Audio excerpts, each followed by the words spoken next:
mootummaan murteewwan rakkoo dhiyeessii boba'aa mudate dandamachuuf dandeessisan ifoomseera jedhan ministeera daldalaa fi walitti hidhamiinsa naannawaa Dr. Kaasaahun Gonfee. Waraana gaggeeffamaa jiru hordofee dhiibbaa gabaa boba'aa fi dhiyeessii mudachuu danda'u dandamachuuf kallattii mootummaan kaa'e ilaalchisee Dr. Kaasaahun ENF ibsa kennaniiru. Dhiyeessii fi raabsaa boba'aa hordofuu tarkaanfii fudhachuu dameewwan dursi kennamuu fi qabuu fi kutaan addaa damichaa hundeeffamuu eeraniiru.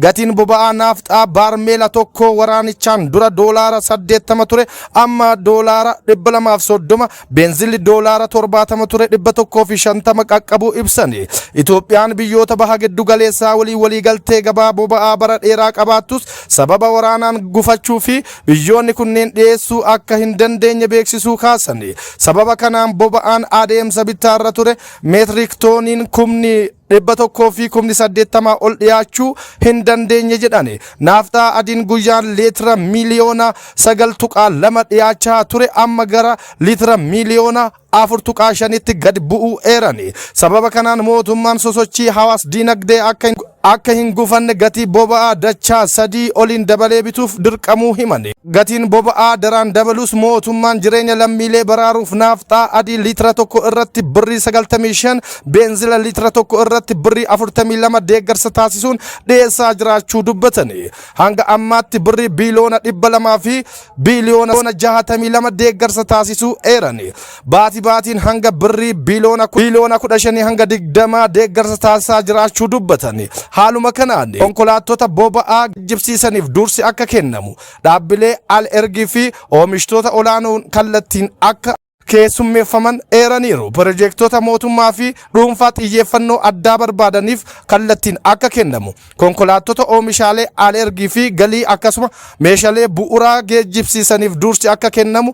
Konkolaattota geejjiba heddummaataa fi biyyaalessaaf akka kennamu. Akkasumas konkolaattota deddeebisa uummataa naafxaan hojjetaniif dursi akka kennamu murteen darbuu himani. Bara jijjiiramaa hoogganaa rakkoo siyaasaa oloon hiikuuf waamicha dhiyeesse. Bara 2010 jijjiiramni biyyaalessaa dhugoomuu hordofee dhimmoonni tokkummaa sabdaneessummaa cimsan hedduu mul'ataniiru. Seenaa Itoophiyaa keessatti muuxannoowwan haaraa kanaan dura hin turre argamaniiru. Keessattuu yaadamni gartokkee fi dhaadheessitummaan dirree siyaasaa keessatti calaqqisu qabbaneessuuf tarkaanfiiwwan murteessoon waan fudhatamaniif paartiiwwan siyaasaa waliin hojjechuuf haalli mijataan uumameera. Paartiiwwan siyaasaa mormitoota jedhanii fageessuu fi hambisuuf jecha dorgomtoota jedhuun sirreessuu irraa jalqabee dhimma biyyaa irratti dhiyaatanii akka hojjetan karaan saaqameera. Waamichi hooggansa rakkoo siyaasaa keenya waliin haa hiiknu jedhu kan dhates bara jijjiiramaa kana keessa ta'uu hubachuun ni danda'ama.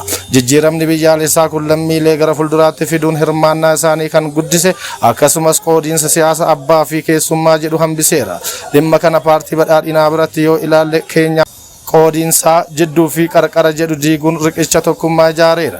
Itoophiyaanonni biyya keessaa fi alaa hundi rakkoo qoodiinsa siyaasaa kana keessa utuu hin seenin haalli biyya isaaniif ga'ee itti gumaachanii fi fayyadamoo itti ta'an uumameera. Waamichi ministeera muummee Dr. Abiy Ahmed yeroo adda addaa dhiyeessaniin lammiileen waggoota hedduuf biyya alaa turan gara biyyaatti deebi'anii dhimma biyyaa irratti akka hirmaatan taasiseera.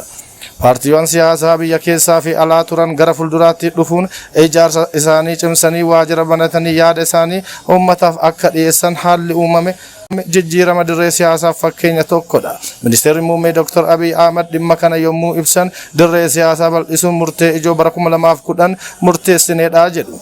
Paartiiwwan akka mormituutti ilaaluu dhiisuu akka dorgomtoota seeraatti simachuun dirree dimokiraasii mijataa uumuuf akka hojjetames ibsaniiru. Ce'umsi aadaa kunis aadaan dorgommii naga qabeessi abdii fuula duree Itoophiyaaf fuulduraa fi barbaachisaa ta'uu amanuu irratti kan hundaa'e ta'uu ibsu.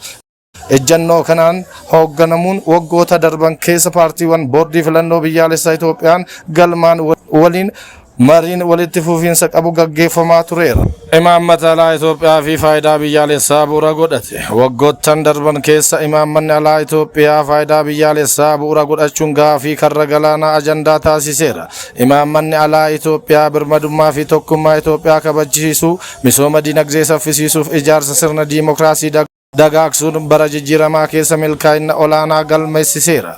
Mootummaan jijjiiramaa imaammata alaan utubaalee dippiloomaasii murteessoo ta'an irratti xiyyeeffachuun hojiilee hojjetaa tureen bu'aa hedduu fideera.